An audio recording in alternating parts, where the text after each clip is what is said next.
Anak, hanapin mo nga dyan yung pante ko. Ah, sige po, Nay. Ang dami naman nito. Ito ba yun? Salamat ah. Ano pa kaya meron dito? Ah, ano yun? Ano to? Wish. Wishing Rose? Subukan ko nga. A few moments later. Sana maging maayos na yung mga kapatid ko at sana hindi palaging galit si nanay. 1 hour later. Babe, mahal mo ba ako? Hindi. Bakit? Kasi mahal na mahal kita. Para kang tawa, babe. Ate, please, huwag ka muna maingay. Nag-review ako dito, oh. Yan, sige. Huwag na kayo maglaro, mga naman kayo. Kakawalang ganang pota. Punyeta naman, bakit nagkalat dito? Bakit di pa rin sila umaayos? Mare! Uy, Mare! Di ka makakapaniwala, Mare! Bakit, Mare? Yung mga pasaway kong anak, umayos na ngayon. Bakit sila yung umayos? Baka sila yung totoong pamilya. Isang paraan lang para malaman ko to. Sana umutot yung nanay ko. Ang baho ha, Mare. Umutot ka ba? Pasensya ka na, Mare. May nakain lang ako. Siya yung totoo ko, nanay. Hi, Kyle. Kapag pinirmahan mo to, akin na lahat ng mga kayamanan mo. Oh, pirmahan mo na. Tita, wala naman ako field trip ah. Ah, hindi pa ba sinasabi ng teacher niyo na may field trip kayo? Anak, okay lang. Pipirmahan ko na to para makasali ka sa field trip niyo. Walang iya ka talaga, Rosa. Wala ka talagang titira sa akin, ha? Manda ka talaga sa akin. Mabilis ka talagang utuin, Susan. Salamat, Mare. Ramon, napapirma ko na siya. Atin na ang bahay, pera at mga ari-arian niya. Magaling ka talaga, Rosa. Kaso kailangan na natin kumilos na mabilis. Kasi sabi ng doktor, nagre-recover na yung mata niya. Ano? Kaya bukas na bukas din, papalayasin na natin sila. Total, nakuha na natin ang gusto natin. Nay, bakit mo pinirmahan yun, ha? Maliban natin kung ano nilalaman ng papel na yun. Huwag kang mag-alala, anak. Malapit nang matapos ang maliligayang araw ng tatay mo at ng kabit niya.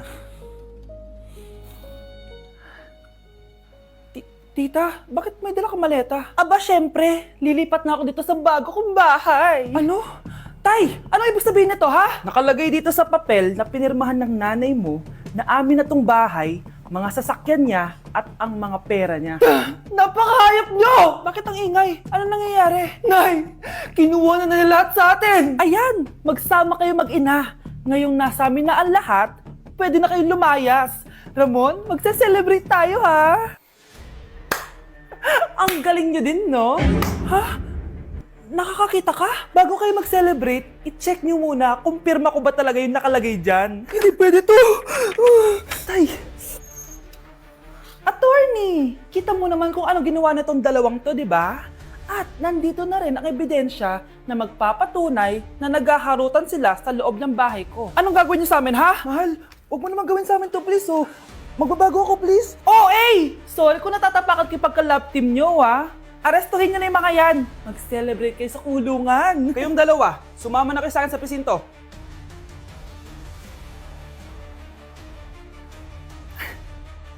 Grabe, ang pangit ko pala dati ng bata ako. Sino itong tumatawag? Hello? Scarlett, wag kang papasok bukas sa school, ha? Ha? Bakit? Sino ka ba? Basta, sundin mo na lang ako, please. Ano yun? Ang weird. Oh, anak, hindi ka pumasok? Ah, opo, Nay. Masakit po yung pagkaramdam ko eh. Ah, pagaling ka, anak, ha? Anak, yung school mo, nasusunog. Nasusunog, Nay? Totoo nga yung sinasabi ng caller kanina. Grabe. Buti na lang, anak, hindi ka pumasok sa school ngayon.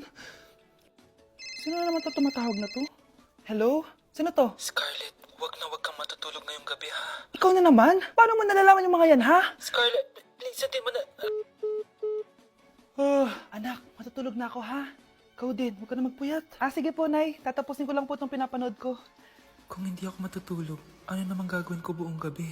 Matutulog na lang ako. Baka niloloko lang ako ng caller na yun. Nay! Nay! Gising, Nay!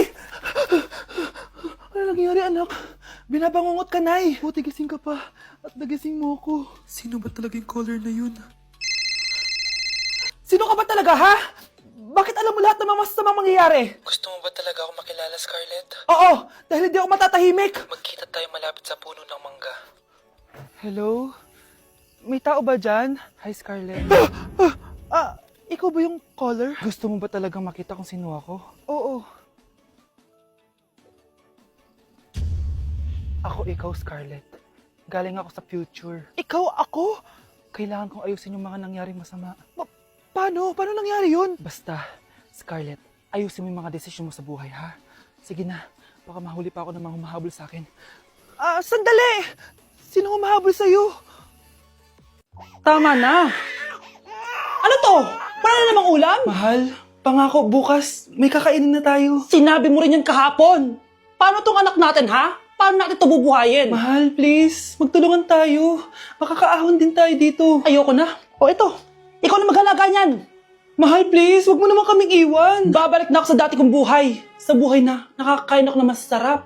Sa buhay na nakakapag-party ako. Sa buhay na prinsesa ako. Ayoko na ng gantong buhay. Mahal, please, babawi ako. Kaya mo na yan. At wag na ako gugulin, ha? Anak, pangako hindi kita iiwan, ha? Nandito lang ako para sa'yo. Hindi kita papabayaan. Okay, Mr. Ramon? Ma'am, tanggap na po ba ako sa trabaho? Sorry sir. Based sa resume mo, hindi ka pala nakapagtapos ng college. Ang hanap po namin is college graduate. Uy Ramon, mukhang galing ka sa interview ah. Natanggap ka? Hindi nga eh. Baka may alam kang pwede kong pasukan ng trabaho. Pwede ako. Sige, sabihan kita ha. Salamat Susan. Dami naman basura dito. Ramon, may hiring daw yung kakilala ko at pwede ka daw doon magtrabaho. Ha? Talaga? Sa wakas, mabibilin ko na lahat ng pangangailangan ng anak ko. May anak ka pala? Oo.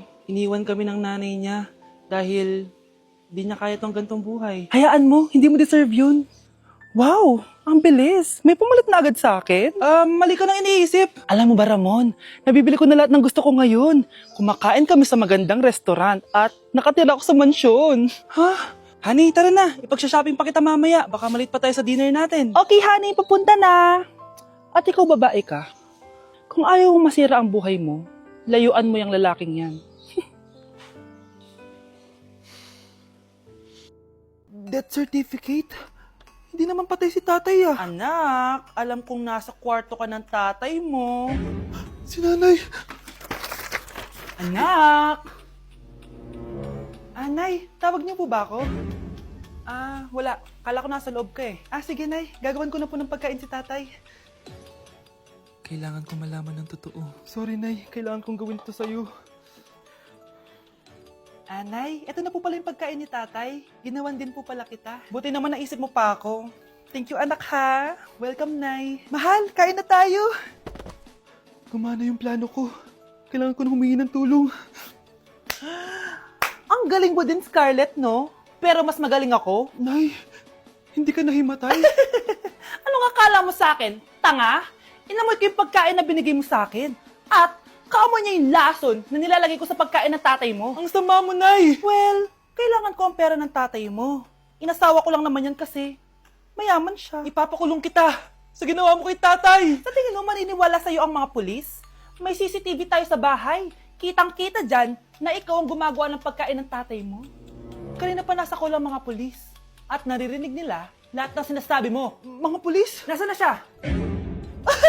Nakakatakot! Matalino ako, Scarlett. Alam kong gagawin mo yan. Binayaran ko ang mga pulis para din nila kulihin. Pera-pera lang. Walang iya ka talaga, Nay. Mama ka na sa akin. Italin nyo na yan. At siguraduhin yung hindi makakatakas yan. Ano? Itatali? Hindi! Shh, Scarlett. Tatakas kita, ha? Alam ko lahat ng baho ng nanay mo. Tita, Scarlett, may kausap ka ba? nandiyan na si nanay. Bilisan mo. Paparating na siya. Bibilisan ko na. Wow! Gising na siya! Ang pala mo nandito sa bahay. Nay, wag ngayon, please. Alam mo, bilib din ako sa'yo eh. Wala na nga tayong makain, nagpabuntis ka pa. Buti pa yung anak ni Rosa, pag-aaral ay natupag. Nakakawalang gana! Yan, umalis ka! Diyan ka magaling! Kasalanan mo to! Sinira mo yung future ko! Ate, please, tigilan mo yan. Walang kasalanan yung bata. Hindi! Dahil dito, galit sa akin si nanay. Kaya dapat mawala na to! Ate, wag! Ate! Anak, kain ka na. Nay? Sorry anak ha sa mga sinabi ko. Hayaan mo, babawi ako sa'yo ha. Thank you, Nay. Nay, sumasakit yan ko. Nay. Oo, yung pinag-usapan natin ha. Hihintayin ko lang mga anak tong babaeng to. Pag nabigay ko na yung bata, ibigay mo na agad yung pera sa akin ha. Palak ibenta ni nanay yung anak ko. O anak, okay ka lang? Walang iya ka, Nay! Ang sama mo! Akala ko, totoo nagbago ka na. Pera pa rin pala yung nasa utak mo. Abay, bakit? Wala ka nang pakinabang dito. At least yung anak mo, mapapakinabangan ko. Wala ka namang papakain dyan eh. Napakasama mo!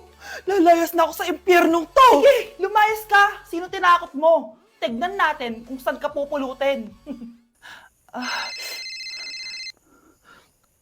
Hello, Bes. Hello, Bes! Kilala mo ba si Edward? Oo, Bes. Siya yung ama ng dinadala ko. Mayaman pala sila, Bes. Gusto kanyang makita kasi gusto niyang panagutan yung baby mo. Talaga? Oo, Bes!